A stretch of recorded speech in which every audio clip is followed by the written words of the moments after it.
No insurance no fuel, विना विमा वाहनांना चाप लावण्यासाठी प्रायोगिक प्रकल्पाची तयारी।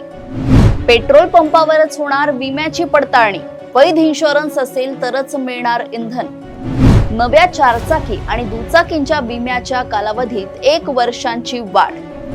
वाहतूक पोलिसांना ऑनलाईन अधिकार, जागेवरच वाहनांच्या विमा स्थितीची डिजिटल तपासणी होणार।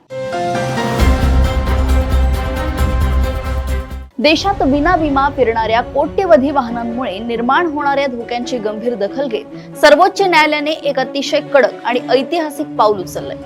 आता ज्या वाहनांचा विमा नसेल त्यांना पेट्रोल किंवा डिझेल मिळणार नाही असा नवा नियम लागू करण्याची तयारी सुरू झाली आहे।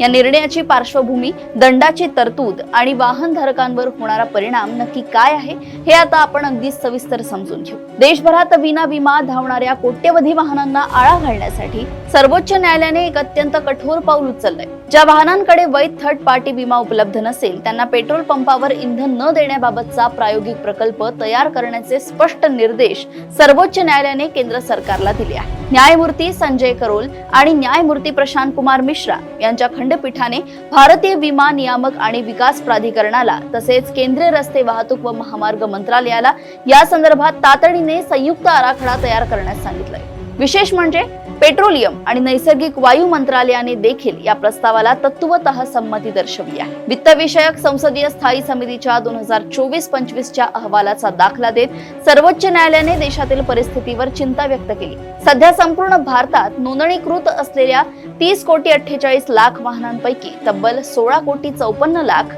म्हणजेच सुमारे 56% वाहने कोणत्याही वैध विम्याशिवाय रस्त्यावर धावत आहेत। रस्ते अपघातांपैकी 22% अपघात हे अशाच विनाविमा वाहनांकडून घडतात। अपघात घडल्यानंतर पीडितांना किंवा त्यांच्या कुटुंबियांना कायदेशीर नुकसान भरपाई मिळताना मोठ्या अडचणी येतात किंवा त्यांना दीर्घकाळ कोर्ट कचेऱ्यांचे चक्कर मारावे लागतात। म्हणूनच अपघातग्रस्तांचे आर्थिक आणि कायदेशीर संरक्षण व्हावे हाच या कठोर निर्णयामागील मुख्य उद्देश असल्याचे न्यायालयाने स्पष्ट केले आहे। या नव्या प्रणालीची अंमलबजावणी करण्यासाठी तंत्रज्ञानाची मोठी मदत घेतली जाणार आहे। महामार्ग आणि शहरांमधील मुख्य रस्त्यांवर ऑटोमॅटिक नंबर प्लेट रिकग्निशन कॅमेरे बसवले जातील। हे कॅमेरे थेट वाहन पोर्टल आणि इन्शुरन्स इन्फॉर्मेशन ब्युरोशी जोडलेले असतील। यामुळे रस्त्यावरून जाणाऱ्या कोणत्याही विना विमा वाहनाची माहिती सिस्टीम मध्ये लागलीच नोंदवली जाईल आणि वाहन मालकाच्या घरी थेट डिजिटल ई चालान पाठवले जाईल। याशिवाय पेट्रोल पंपांवर डिजिटल डेटाबेस उपलब्ध केला जाईल, जेणेकरून विमा संपलेल्या वाहनांना तिथे इंधन भरणे अशक्य होईल।